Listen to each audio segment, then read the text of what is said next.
क्योंकि देखिए ये जो विषय हमारा है शाकाहार और पर्यावरण, ये इतना गंभीर मुद्दा है कि जिसके बिना हम इस पृथ्वी की परिकल्पना नहीं कर सकते हैं।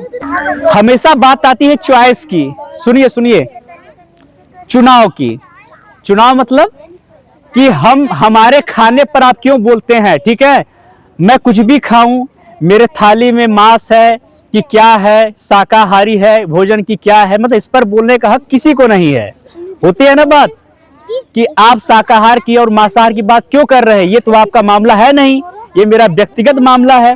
सुनो बेटा, सुनो सुनो, व्यक्तिगत मामला किसे कहते हैं? जिसका प्रभाव सिर्फ आप पर पड़े, किसी दूसरे पर ना पड़े। लेकिन जब आपका आहार, जो थाली में आपका आहार है, उसके वजह से पूरी दुनिया परेशान रहे, है ना, तो क्या बोल सकते हैं उसको? वो आपका अधिकार नहीं है, वो आपका हक नहीं है, वो आपका व्यक्तिगत मामला नहीं है, पर्सनल चॉइस नहीं है। आपकी थाली में रखा भोजन अगर पृथ्वी की बर्बादी करे, है ना, अन्न की बर्बादी करे और भूखमरी को बढ़ावा दे, तो वो आपका अधिकार नहीं है, पर्सनल चॉइस नहीं है।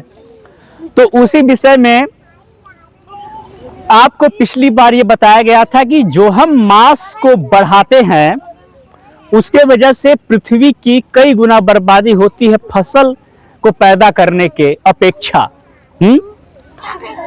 पृथ्वी की बर्बादी होती है, जल का ज्यादा जो दोहन होता है मांस को बढ़ाने में, पैदा करने में, उसकी खेती करने में। मैं खेती क्यों बोल रहा हूं बार बार मांस की खेती? खेती तो धान फसलों की होती है ना, गेहूं की होती है, तो मैं मांस की खेती क्यों बोल रहा हूं बार बार? इस पर विचार करना होगा ना। जो चीज हम पैदा करते हैं इरादतन, मतलब मैंने सोचा कि मैं पैदा करूं, उसको क्या बोलते हैं? खेती करना। तो मांस ऐसा नहीं कि अपने से पैदा हो रहा है, उसको हम दिमाग लगा के पैदा करते हैं। जैसे कि एक देसी मुर्गा है, वो हर साल 10-12 की संख्या में रहता है, 15-20 होगा, मतलब इतने संख्या रहेगा, फिर वो अपना जीवन काल पूर्ण करके मर जाएगा, खत्म हो जाएगा। लेकिन हमने सोच लिया कि उस मुर्गे से हम खेती करेंगे, है ना, तो उसकी ब्रीडिंग करते हैं, उसको बनाते हैं ब्रॉयलर, सफेद कलर वाला मुर्गा। फिर उसको डालते हैं पोल्ट्री फार्म में, फिर उसकी संख्या हम 1000-2000 करते हैं, फिर 3-4 महीने में उसको हम बेच देते हैं और उससे क्या प्राप्त करते हैं? मुनाफा। क्या प्राप्त करते हैं? मुनाफा, पैसा, है ना। तो इसको क्या बोलते हैं? खेती करना, ठीक है। इसलिए मांस की भी खेती होती है। अब आप समझिए कि मैं क्यों बोल रहा हूं कि जब आप खेती करते हैं एक मुर्गे की, तो एक मुर्गे को पैदा करने में जो 3 किलो का है, 10.5 किलो अनाज की आवश्यकता होती है 3.5 किलो मुर्गे में। हंसने की बात तो है ही, ठीक है, हंस लीजिए, लेकिन समझिएगा भी, 3.5 किलो का मुर्गा है, चाहे 3 किलो का मुर्गा है, तो 10.5 किलो अनाज लगता है ज्वार मक्का बाजरा खिलाने में, ठीक है। जबकि 3.5 किलो के मुर्गे में आप लोग कितने लोग खाएंगे? 10-12 लोग, है ना। और 10.5 किलो अनाज में आप 40 लोग 42 लोग खाना खा सकते हैं। तो ये सही तरीका नहीं है फीड करने का, सबको खिलाने का, ठीक है। ये तो बात हुई कि हम जल ज्यादा दोहन कर रहे हैं, भूमि की ज्यादा बर्बादी कर रहे हैं और फसल की बर्बादी कर रहे हैं, ठीक है। लेकिन आप समझिए कि सिर्फ बर्बादी नहीं कर, अपने स्वास्थ्य की भी तो हानि कर रहे हैं। कितने लोग हैं जो जानते हैं पीरियड्स के बारे में? बच्चियां खासकर जानती होंगी ना। देखिए, सारी बच्चियां जानती हैं पीरियड्स के बारे में, ठीक है ना। नहीं, शर्माने की बात नहीं है, वो एक नेचुरल प्रक्रिया होती है। माना जाता है कि 12 वर्ष के बाद से पीरियड शुरू होता है बच्चियों में, ठीक है। लेकिन जो लोग मुर्गे मुर्गियों का सेवन करते हैं, जो ब्रॉयलर होती है, उसको हार्मोन्स ऐसे दिए जाते हैं, ऑक्सीटोसिन वाले और कई तरह के हार्मोन्स होते हैं उनके खाने में, उनको इंजेक्शन लगते हैं। तो ऐसे हार्मोन्स होते हैं जो साइकिल को आप बच्चियों में पीरियड्स को जल्दी शुरू करते हैं 6 साल की उम्र में। समझिएगा बात को, ये आप लोगों के लिए है। जिन बच्चों का पीरियड्स 12, 13, 14 में शुरू होना चाहिए वो 6 साल की अवस्था में शुरू हो जाता है। तो ये इतना खतरनाक है कि आगे जाकर आपको बहुत ही भयानक बीमारियां और भयंकर पीड़ा का सामना करना पड़ता है। जबकि आपको लगता है कि आपके माँ बाप आपको पोषण दे रहे हैं, वो पोषण नहीं है, आपके लिए वो बहुत बड़ा खतरनाक चीज है। आपका भविष्य खतरे में है। समझे? सर ने बताया कि जो सामान मुर्गियों को खिलाया जाता है, अगर जो लोग मुर्गे खाते हैं तो मुर्गे के साथ वो हमारे शरीर में भी तो जाएगा।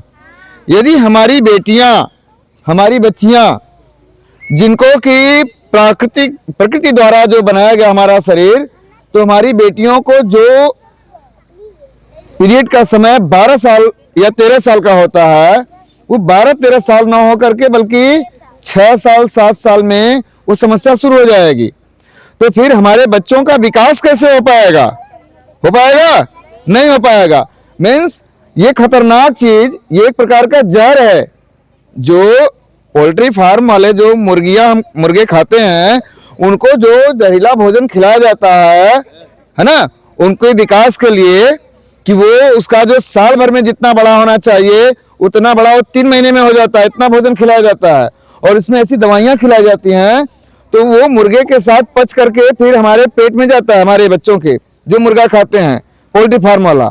तो उसका वो जहर तो हमारे बच्चों में जा रहा है ना, जा रहा है कि नहीं जा रहा?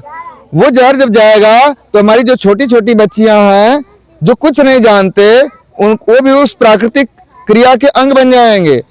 मैं बताऊं बच्चों, और करुणेश सर आपको भी बताऊं, सन 88-89 का दौर था। उस समय में मेरे घर में रेडियो था, उसमें मैं BBC लंदन का समाचार सुनता था। एक बीमारी आई थी मैड काऊ बीमारी, वो इंग्लैंड में मतलब यूरोप में पैदा हुई थी। और पैदा होने का कारण यह रहा कि वहाँ गायों को, जो गाय के बछड़े होते हैं, गाय के बछड़े को जो बछड़ा 3 साल 4 साल में पर्याप्त लंबाई चौड़ाई का होता है, उसको इतने रासायनिक चीजें खिलाई जाती थी। और गाय का मांस, गाय के रीढ़ का मांस उस गाय को खिलाया जाता था कृत्रिम तरीके से भोजन में उसके दे करके। वो गाय जो 6 साल में जितना बड़ा होना चाहिए वो 6 महीने में उतनी बड़ी हो जाती थी। और उनका मांस लोग खाते थे अपने भोजन के लिए। गायों को एक बीमारी हुई, क्योंकि गाय के भोजन का क्या है कि गाय शाकाहारी जीव है। गाय कैसा जीव है? शाकाहारी। लेकिन उसी गाय को उसी का मांस खिलाया जा रहा था। इस वजह से वो गायें पागल होने लगी और उनके खोपड़ी में एक बिल होने लगा। समझ रहे हैं? वो एक बीमारी आई मैड काऊ, उसका मांस जो लोग खाते थे वो सारे लोग बीमार होने लगे, उनको भी मैड काऊ जैसी बीमारियां होने लगी। तो बाद में वैज्ञानिकों ने रिसर्च किया कि इसके वजह से हो रहा है। तो उन सभी गायों को, जिनका कोई अपराध नहीं था, उन सभी गायों को एक साथ मार डाला गया और उस तरह की गाय पैदा करना बंद कर दिया गया। समझ रहे बच्चों? ठीक जो करुणेश सर ने बताया कि ऐसी भयानक चीज जो ऑक्सीटोसिन डाला जाता है ना, एक प्रेरक होता है, उसको मुर्गे खाते हैं, मुर्गे के माध्यम से हमारे बच्चों में जाएगा, लड़कों में लड़कियों में। तो हमारे बच्चे भी बीमारियों, ढेर सारी बीमारियों के आप लोग शिकार हो जाएंगे। इसलिए पोल्ट्री फार्म से उत्पन्न मुर्गे या मुर्गी का मांस खाना स्वाद जीव को तो मिल जाएगा, लेकिन स्वास्थ्य के लिए इतना हानिकारक है कि आप समझ लीजिए कि कितना बड़ा जहर है। ठीक है ना? तो बच्चों, उनका जीवन बचाने के लिए ही नहीं, अपना जीवन बचाने के लिए भी ऐसे गरिष्ठ, ऐसे खराब जहरीले भोजन को खाने से बचना चाहिए। ये मुझे बताना था। सर बहुत अच्छा बता रहे थे, मैंने थोड़ा सा खलल डाल दिया क्योंकि मुझे टॉपिक याद आ गया, मैड काऊ वाली बीमारी। तो मुझे लगा कि अगर वो बीमारी वहां पे ब्रिटेन में हुई थी, यूरोप में हुई थी, हमारे बच्चों को नहीं होना चाहिए। आगे की बातें सर आपको बताएंगे। लीजिए सर, बहुत अच्छा आप बता रहे हैं, ध्यान से सुनिए सर को आप लोग। तो आपने देखा कि आपके शिक्षक ने कितना बेहतर बात बताया कि बीमारियां कैसे फैल रही हैं। आपको दिख रहा है कि एक मुर्गा आपके सामने आ गया, मतलब मांस के तौर पे आपने उसको खाया, आपको लगा कि आपको पोषण मिल रहा है, लेकिन उसके साथ बहुत सारी चीजें आपके अंदर जा रही हैं। ठीक है? हार्मोन्स के रूप में और बहुत सारे दवाइयों के रूप में भी। तो वो आपके अंदर गया, आपने उसको एब्जॉर्ब किया, पोषण लिया, और वो अच्छी चीजों के साथ बुरी चीजें भी आपके अंदर जा रही हैं। लेकिन इन सब चीजों से हट करके मैं थोड़ा संक्षेप में बताना चाहूंगा, क्योंकि अगर आप इस वीडियो को सर्च करेंगे, मतलब आप चैनल पे जाएंगे, बराव डालेंगे, क्या डालेंगे, बराव, ठीक है, स्कूल डालेंगे, बराव स्कूल, तो सारे जितने भी डेटा हैं कि कितने पशु मारे जाते हैं, कितना स्क्वायर एरिया, हेक्टेयर एरिया बर्बाद हो रहा है, कितने जंगल कट रहे हैं मांसाहारियों की वजह से, कितनी ग्रीन हाउस गैसेस पैदा हो रही, और ये आपका ओजोन परत में छेद हो रहा है, ठीक है।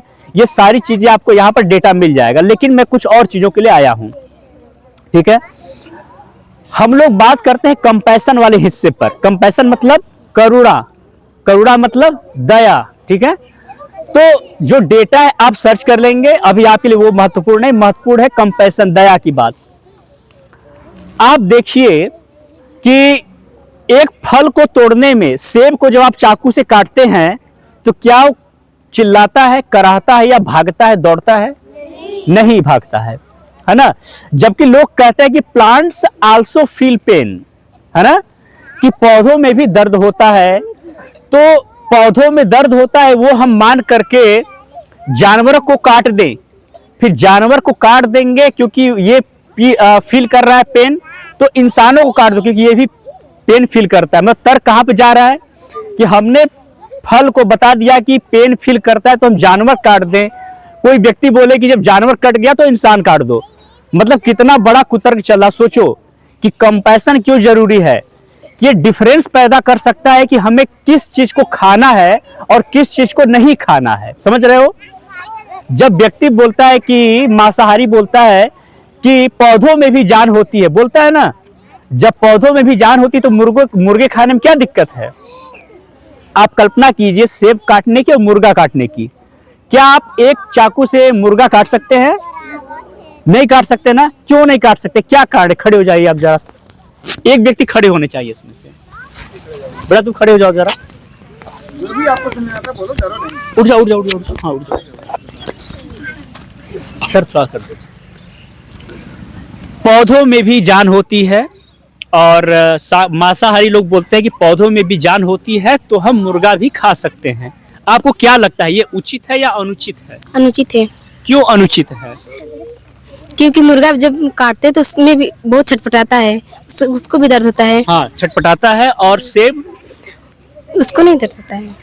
देखिए आप साइंस पढ़ते होंगे तो आपको एक बात पता होगा कि सेंट्रल नर्वस सिस्टम, केंद्रीय तंत्रिका तंत्र पौधों में नहीं होता है ना। पेन रिसेप्टर्स नहीं होते हैं, मतलब कि उनको दर्द का एहसास नहीं होता है। वो ग्रो होते हैं, बड़े होते हैं, फिर मर जाते हैं, ठीक है। अगर मान लीजिए कि पौधों में जान होती है और दर्द का एहसास होता है तो वो 1 यूनिट हम मान सकते हैं, ठीक है। और जानवर में जो हम भाव देखते हैं वो 100 यूनिट क्या देखते हैं। मतलब कि 1 यूनिट अगर पौधों में है तो जानवर में 100 यूनिट की है, 1000 यूनिट की है, और इंसानों में 10,000 और 1,00,000 यूनिट की चेतना के आधार पर। तो अगर हम पौधों को मारते हैं तब भी हम उसके अपेक्षा हम कम हत्या करते हैं जानवरों को मारने की अपेक्षा, ठीक है, ठीक है ना। तो आप देखिए कि मुर्गा जब काटते हैं तो चिल्लाता है, चीखता है, खून गिरता है, ठीक है। उसमें आपको कैसा भाव आता है देख करके, ये बताइए। बहुत डर लगता है देखने में।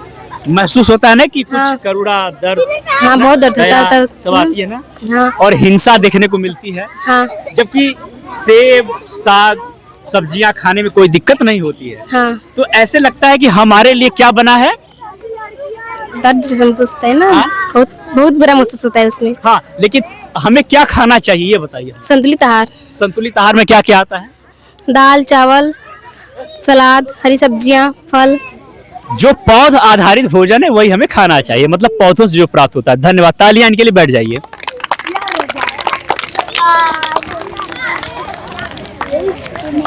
तो आपने देखा कि इन्होंने खुद बता दिया कि हमें क्या खाना चाहिए।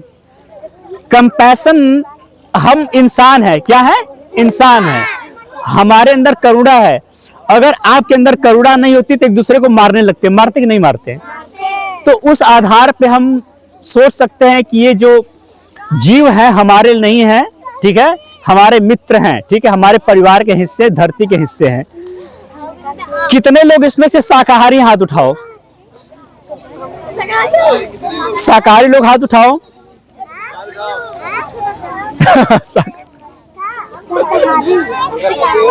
अच्छा चलो, अब मांसाहारी हाथ उठाओ। मांसाहारी लोग, कितने लोग मांस का सेवन करते हैं? कितने लोग मांस खाते हो? हाथ उठाओ। कितने लोग मछली खाते हो? मछली कौन यहाँ पर आ सकता है मछली के बारे में बोलने के लिए, जो बोल सकता है? हाँ, अंडा भी आता है सर, फार्म वाला अंडा भी आता है। आएगा वो तो बड़ा कोई आएगा। मुर्गा आपको अच्छा नहीं लगता इसलिए आप नहीं खाते हैं, ठीक है। मछली खाते हैं तो क्या लगता है कि मछली खाना चाहिए या नहीं खाना चाहिए?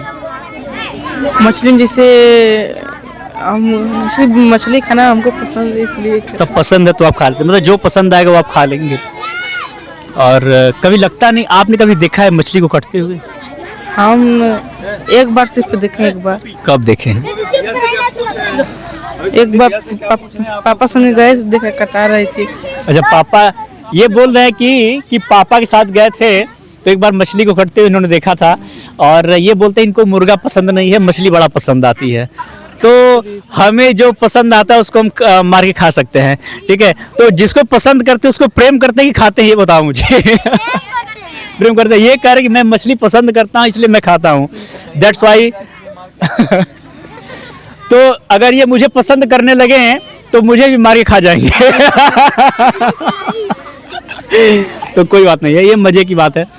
तो आप समझिएगा बात को कि दिल से अगर आप देखें कि मछली आपके प्लेट में आई है, उसके पीछे का क्या है कारण आने का।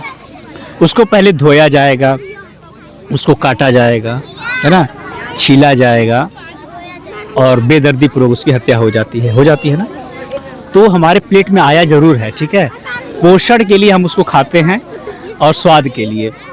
क्या आपको लगता है कि पौधों में उतना पोषण नहीं मिलता है कि मिलता है? मिलता है।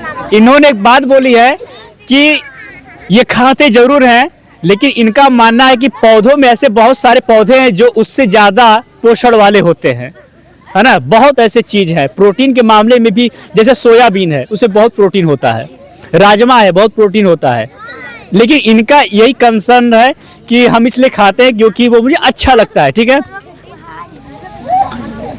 तो जब आपका जो स्वाद है, ठीक है, स्वाद और पसंद, ठीक है, स्वाद पसंद आपका इतना आगे है कि आपको उसकी दया नहीं समझ में आ रही, उसकी करुणा, उसका कराह नहीं समझ में आ रहा है। जब आपके अंदर दया की भावना आपके स्वाद से बड़ी हो जाएगी तो आप उसको छोड़ देंगे, ठीक है। तो हमेशा आप देखिए कि जैसे हमारा परिवार है, हम जीना चाहते हैं, ठीक है, उसी तरीके से वो मछली का ही परिवार है और वो भी जीना चाहता है, ठीक है। तो उनकी आयु होने से पहले उसको मार देना, फिर उसको खा जाना, ये कहीं से उचित नहीं है, ठीक है। तो अगली बार क्या करेंगे, ध्यान देंगे, ठीक है। धन्यवाद, बैठ जाइए। तालियां के लिए।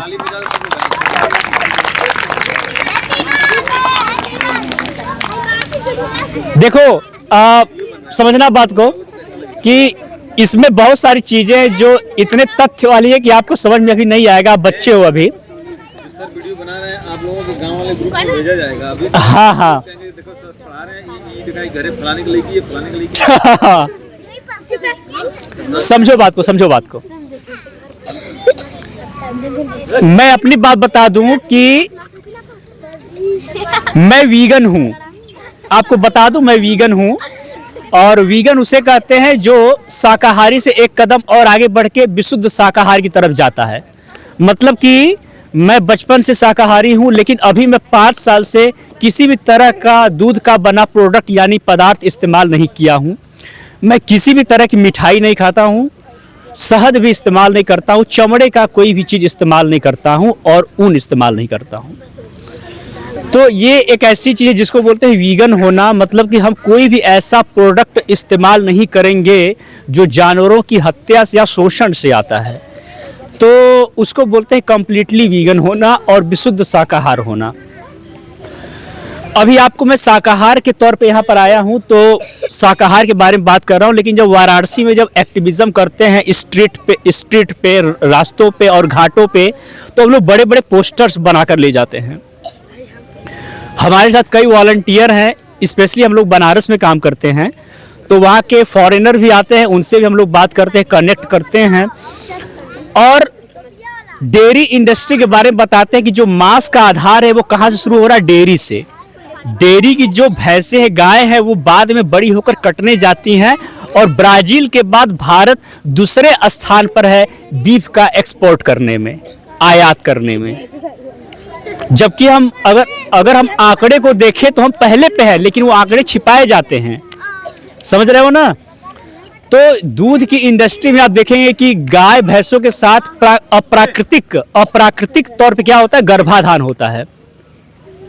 क्या होता है, अप्राकृतिक तौर पे गौ माता है, जिसको हम गौ माता बोलते हैं, है ना, तो उसको हम प्राकृतिक तौर पे नहीं रखते हैं। पहले के समय में था कि लोग रखते थे, लेकिन अब क्या हो रहा है, अप्राकृतिक तौर पे गर्भाधान करना। और अगर चले जाएंगे डेयरी फार्म में जो बड़े बड़े, वहाँ ऑक्सीटोसिन का इंजेक्शन देकर उससे पहले दूध निकालने से पहले ऑक्सीटोसिन देना, फिर दूध निकालना, मतलब बहुत खतरनाक प्रक्रिया होती है। और गायों, यहाँ पर गांव में तो अभी भी सहूलियत है कि हम अच्छे से गाय को ह्यूमन ट्रीट करके रखते हैं, है ना, अच्छा व्यवहार करते हैं। लेकिन जो बड़ी बड़ी इंडस्ट्रियाँ होती, वहाँ बहुत ही खतरनाक स्थिति है।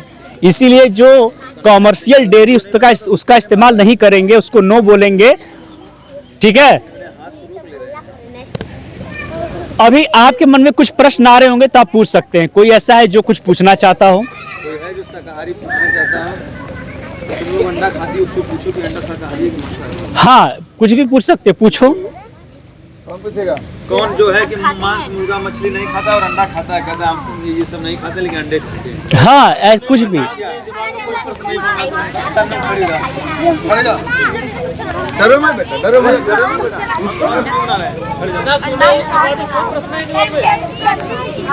हाँ सर, यहाँ क्लोजर कर दीजिए।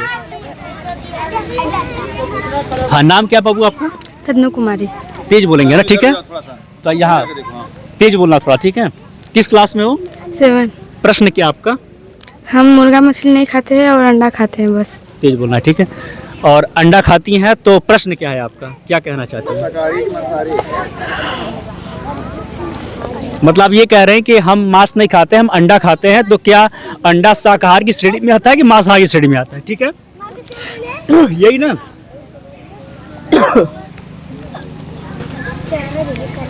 देखिए, अब खड़े रहेंगे थोड़ा देर के लिए। इन्होंने बोला कि अंडा जो है, बेसिकली इनका कंसर्न ये है कि ये मानती हैं कि अंडा शाकाहारी होना चाहिए, इसलिए मैं उसको खा रही हूँ। या इनके अंदर एक शंका होगा कि क्या अंडा मांसाहारी है, ये इस उधेबुन में होंगी। बैठ जाओ अब। हमारे नन्हे बच्चे भी कुछ कह रहे हैं सर। ये बच्चे कुछ कह रहे हैं।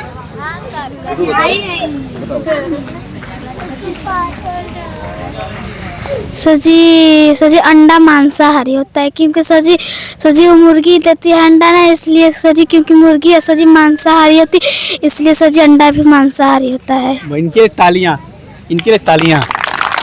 और ये बच्ची भी कुछ कह रही थी, क्या कह रही थी? अभी कह रही थी ना कि मछली के पेट से अंडा निकलता है। ये मछली खाते हैं तो उसके पेट में भी अंडा होता है, ऐसा बोल रहे थे। आप क्या बोल? देखिए उन्होंने एक बात बोली कि जो भी जैसे एनिमल प्रोडक्ट जो आता है वो मांस की श्रेणी में आता है। जब उसको खाते हैं तब वो आहार तब बनता है, जब उसको खाते हैं तब। हालांकि वो जीव है, अंडा में उस जीव का एक उद्भव मतलब उद्गम होगा, वो निकलेगा, पैदा होगा, ठीक है। लेकिन अब बात करते हैं, जैसे आपका प्रश्न था कि क्या अंडा शाकाहारी है या मांसाहारी है, ठीक है। तो बात करते हैं इसकी। पहले मान लो कि अंडा शाकाहारी है, पहले एजम्पशन करते हैं कि अंडा शाकाहारी है। और अंडा आता कहां से है? पोल्ट्री फार्म से आता है, एग इंडस्ट्री से आता है। किससे आता है? एग इंडस्ट्री से आता है। जो आप मुर्गा खाते हैं वो होता है ब्रॉयलर प्रजाति का। किस प्रजाति का? सफेद कलर का जो मुर्गा होता है वो ब्रॉयलर प्रजाति का होता है। लेकिन जो अंडे निकाले जाते हैं वो किस प्रजाति का होता है? लेयर प्रजाति। क्या होती है? लेयर प्रजाति। लेयर प्रजाति की मुर्गियां और मुर्गे बहुत पतले होते हैं, वो मांस के लिए नहीं पैदा किए जाते हैं, वो सिर्फ पैदा किए जाते हैं अंडे के लिए, ठीक है। और ब्रॉयलर पैदा किए जाते हैं मांस के लिए, 3 महीना 2.5 महीना पैदा उसको हम खा लेते हैं। लेकिन ये जो लेयर है वो अंडे के लिए पैदा की जाती है। तो आप समझिए कि जो मुर्गी औसतन हर साल 10 से 12 अंडे दे सकती है या 15 अंडे दे सकती है, उसको ऐसा हम ब्रीड करते हैं कि वो 250 से 300 325 अंडे दे सके। मतलब हर दिन लगभग अप्रॉक्स 1 अंडे हर दिन। समझ रहे हो बात को, कि उस प्रजाति से हम उसका ऐसा ब्रीड किए हैं उसका, देसी प्रजाति का, कि अब वो 15 अंडे हर साल देने के बजाय 300 यानी कि 20 गुना ज्यादा अंडा दे रही है। जैसा कि सर ने पहले बता दिया कि 8-9 महीने में उसकी आंतें बाहर आ जाती हैं और वो मर जाती है। लेकिन ये अभी तो मादा मरी, एक मादा मरी। लेकिन आप कल्पना कीजिए कि उस इंडस्ट्री में जब वो जो अंडा फर्टिलाइज हो जाता है उसमें से निकलते हैं चूजे। अगर मुर्गियां निकल गई तो उस इंडस्ट्री में वो काम किया, क्योंकि वो अंडे देंगी, उससे व्यापार बढ़ेगा। लेकिन जो चूजा निकलता है, जो नर होता है, नर चूजा, वो किस काम आएगा? 2 करोड़ 2.5 करोड़ हर दिन इंडस्ट्री में पैदा होते हैं नर चूजे, और वो किसी काम के नहीं होते हैं, वो किसी काम के नहीं होते हैं, क्योंकि पतले होते हैं, उनका मांस भी नहीं खाया जाता है। तो हम क्या करेंगे उन 2.5 करोड़ चूजों का? उनको जला दिया जाता है, मार दिया जाता है, उनको हम ग्राइंडर में पीस देते हैं बड़े बड़े। तो आपका जो एक अंडा आ रहा है ना, वो इस कीमत पे आ रहा है, क्योंकि सबको अंडा चाहिए। और लेयर प्रजाति की मुर्गियां मांस के लिए नहीं पैदा की जाती, वो अंडे के लिए पैदा की जाती हैं। तो इसीलिए अंडा जो है ना, वो किस श्रेणी में आता है? अब बताओ किस श्रेणी में आना चाहिए अंडा? मांसाहारी। मांसाहार में आना चाहिए। Thank you so much. मेरा नाम तेज बहादुर यादव है और मैं कक्षा 7 में पढ़ता हूँ। अच्छा, तो फिर प्रश्न क्या आपका? मेरा प्रश्न है कि अंडा बनाते क्यों हैं? ये मशीन में कैसे बनाते हैं? फैक्ट्री में बनता है कि मुर्गी से आता है? हाँ, देखिए ये एक कैसे बनता है? देखिए पहली बात तो आपको ये बता दूं कि मैं जिस अंडे की बात कर रहा हूँ वो फैक्ट्री से आती है, ठीक है, वो फैक्ट्री से आती है। जो फैक्ट्री से बहुत अभी भी जो हम अंडा पैदा करते हैं वो फैक्ट्री से आती है, वो मुर्गियों से आती है। तो अभी मैंने बताया कि लेयर प्रजाति की मुर्गियों से अंडे निकाले जाते हैं। लेयर प्रजाति की मुर्गियों से अंडे निकाले जाते हैं और उस अंडे की प्रक्रिया में 2.5 करोड़ चूजे हर रोज मारे जाते हैं। अगर आपने ये माना कि हम आर्टिफिशियली अंडे भी लाते हैं, तो बहुत कम मात्रा है उनको आने की, वो बहुत कम मात्रा है उनके आने की। आप कैसे पता करेंगे कि ये आर्टिफिशियली बनाया गया है और ये प्राकृतिक तौर पर लेयर प्रजाति से आया है? आप उस जगह को चिन्हित करेंगे ना। लेकिन फिर भी साइंस ये कह रहा है कि वो जो हम बनाते हैं उसमें बहुत सारे केमिकल्स का इस्तेमाल हो जो हमारे लिए हानिकारक हैं, है ना? तो आप एश्योर कर लीजिए कि जो हम अंडे बना रहे हैं कृत्रिम तौर पे, वो सही में किसी जानवर से नहीं आ रहे हैं। आप खाने का मन है तो ठीक है, लेकिन क्या आप ये श्योर कर पा रहे हैं कि वो जो चीज है वो लेयर प्रजाति से नहीं आ रही है ना? और दूसरी बात ये है कि आपके मन में ये भाव आ रहा है कि अगर हम अंडा खाना चाहते हैं तो वो एक बात आती है ना कि हम किसी का वो अंडा चुराना चाहते हैं, खाना चाहते हैं। तो वो भाव जो आ रहा है कि हम किसी मुर्गी का अंडा किसी भी तरीके से खा ले, वो भाव ही हमारे लिए गलत है। तो उसका एक ही तरीका होगा कि हम क्यों पोषण के लिए उस चीज को देखें, हम क्यों ना हम प्राकृतिक तौर पे हम पौधों को देखें, उन चीज को देखें। रिसर्च हो रही है कि हम कृत्रिम तरीके से निकालें, लेकिन अभी भी 95% जो निकालते हैं अंडे कहाँ से आ रहे हैं? मुर्गियों से आ रहे हैं। तो इसीलिए हम अंडों को नहीं खाएंगे, ठीक है? चलिए ठीक, थैंक यू। सर ने बताया कि अंडे कई प्रकार से बन जाते हैं, मतलब कि मुर्गियों से तो होते ही हैं, इसके अलावा भी वो बनाए जाते हैं। और अब तो विज्ञान ने इतना विकास कर लिया है कि जो मांस लोग खाते हैं ना, मांस जैसा कृत्रिम मांस बनने लगा है, समझ रहे हैं? मांस बनाने में जैसे इंसान का जो शरीर बनता है, इसमें कौन कौन से प्रोटीन, विटामिन या क्या क्या लगता है, उसका एक संतुलित मात्रा दे करके अब प्रयोगशालाओं में मांस बनाया जाने लगा है। मतलब मनुष्य अपने स्वाद के लिए किसी भी हद तक आगे जा सकता है और किसी भी हद तक गिर सकता है ना। जबकि प्रकृति ने हमें खाने के लिए सब कुछ दिया है। जहाँ पे नहीं है वहाँ तो ठीक बात है, लेकिन जहाँ हमें चावल, दाल या हरी हरी चीज़ें मिल सकती हैं जो काफ़ी पौष्टिक और काफ़ी स्वादिष्ट होती हैं, जिनसे हमारा जीवन बच सकता है, बलवान हो सकते हैं, हम क्यों किसी को मारते हैं? क्या हिंसा करना अच्छी बात है? बोलो। अगर आपको कोई एक थप्पड़ मारता है तो आपको अच्छा लगता है? अगर आपकी उंगली कट जाती है आपको अच्छा लगता है? तो सोचिए बच्चों कि जिसका गला काट दिया जाता है उसे कैसा लगता होगा। होता होगा कि नहीं होता होगा? आपकी जरा सी पेंसिल बनाते समय उंगली कट जाती है तो कितना तकलीफ होता है ना।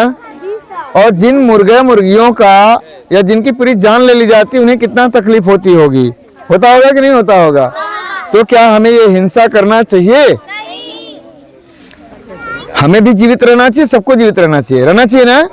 जैसे हमें पीड़ा होती है, कोई गाली देता है, कोई मारता है, कुछ करता है, वैसे सभी जीवों को वैसे ही होता होगा।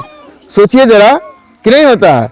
अगर आपने किसी को गाली दिया, पलट के वो आपको गाली देता है तो कितना बुरा लगता है कि अच्छा लगता है? बुरा लगता है ना। तो मतलब गाली देना गलत बात है ना। इसका ये मतलब है कि आपने अगर किसी को गाली दिया और उसने आपको गाली दे दिया तो आपको खराब लगता है, मतलब गाली देना खराब बात है। सही बात है ना। तो अगर आपने किसी को मारा, वो भी पलट के आपको मारा, तो तकलीफ होती होगी। अब बच्चे ये कह सकते हैं कि तो सर लोग क्यों मारते हैं? आप कह सकते हो, यदि आपको कोई टीचर मारते होंगे तो आप कह सकते हो कि सर लोग क्यों मारते हैं? क्योंकि सर लोग भी बच्चों को नहीं मारते। ये हमारा कानून है कि बच्चों को, आप जैसे अच्छे बच्चों को मारना मना है ना। आपके मम्मी पापा आपको क्यों मारते हैं, है ना। कई देशों में तो इस पर भी है कि बच्चों को माँ बाप भी नहीं मार सकते, है ना। लेकिन आपके माँ बाप जो आपको डांटते हैं, उसके डांटने में और जो मुर्गा वाले मुर्गा को काट देते हैं उसमें बहुत अंतर है। माँ बाप आपको अच्छा बनने के लिए थोड़ा सा डांटते हैं ताकि आप किसी विपत्ति में ना फंसने पाए, ठीक है, आपका कहीं से कोई नुकसान न कर दे, इसलिए कहते हैं कि वहां मत जाओ, वहां बिजली का तार कटा है, अगर लग जाएगा तो जान चली जाएगी। माँ बाप इसलिए डांटते हैं। माँ बाप आपको आग से बचने के लिए डांटते नहीं, आग में जल जाओगे, तुम्हें नुकसान हो जाएगा, वहां मत जाओ। माँ बाप या गुरु आपको इसलिए डांटते हैं। लेकिन मुर्गा काटने वाले मुर्गे को इसलिए नहीं मारते कि वो जन्नत में चला जाएगा या वो स्वर्ग में चला जाएगा, बल्कि वो अपने व्यापार के लिए, पैसे कमाने के लिए किसी की जान ले लेते हैं। क्या ये जायज है? नहीं, ये कहीं से जायज नहीं है। तो अगर कोई ऐसा सवाल करता है कि आपके टीचर ने क्यों डांटा या माँ बाप ने क्यों डांटा, तो बताइए कि हमारे टीचर हमें मारने के लिए, हिंसा करने के लिए नहीं डांटते, बल्कि हमें अच्छा इंसान बनने के लिए, है ना, सुंदर दुनिया बनाने के लिए हमें थोड़ा सा डांटते हैं। और उसके बारे में तो हमारे शास्त्रों में भी कहा गया है कि गुरु कुम्हार शिष्य कुंभ है, गही गही काढ़ है खोट, अंतर हाथ सहार दे ऊपर बाह है चोट। जैसे कुम्हार होता है बच्चों ना, जो घड़ा बनाते हैं मिट्टी का, देखे ना, तो घड़ा बनाने के बाद वो क्या करते हैं कि मोटे घड़े को पीट पीट करके, नीचे ऊपर से थोपनी होता है पीटने वाला, और नीचे सहारा दे करके पीटते पीटते उसको बड़ा कर देते हैं, उसे सुखाते हैं, उसे आग में तपाते हैं, तो उसके बाद वो बढ़िया घड़ा बनता है, जल, है ना, उसमें पानी ठंडा होता है। ऐसे ही हम लोग आपको जो हल्का फुल्का डांटते हैं तो आपके भीतर कोई बुराई ना आने पाए, उस बुराई को दूर करने के लिए आपको जो है कि किया जाता है, ताकि आपसे मनुष्यता को, मानवता को शीतलता मिले और जीवन का आपके अच्छे विकास हो। तो आज जो आप लोगों ने शिक्षा लिया, कैसा लगा? अच्छा लगा। तो सर के लिए आप थैंक्स ताली नहीं बजाएंगे? हैंड्स अप, थैंक्स क्लैप, गो।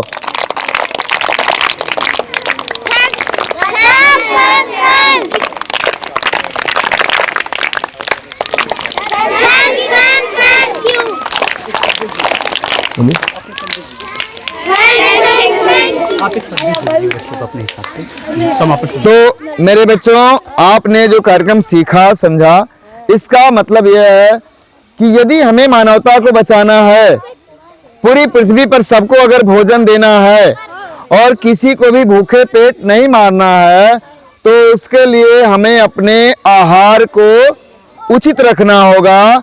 नहीं तो 1 किलो मांस के लिए हमें 3 से 4 किलो अनाज बर्बाद करना है, और बर्बाद करेंगे तो कई लोग खाए बगैर रह जाएंगे। लेकिन अगर 1 किलो मांस का उत्पादन बंद कर दें हम, तो कई लोगों को तीनों टाइम भोजन मिल सकता है, कम से कम 2 टाइम तो मिल ही जाएगा। तो मानवता की भी भलाई होगी और जीवों पर भी दया हो जाएगा। ठीक है ना बच्चों? तो मानवता की भलाई और जीवों पर सबके भला के लिए कोशिश करिए आप लोग कि जो लोग मांसाहारी हैं वो धीरे धीरे ही सही पर इस बुरे आचरण से बचें और सबका भला करें। इन्हीं बातों के साथ आज के कार्यक्रम को समाप्त किया जाता है। Thank you.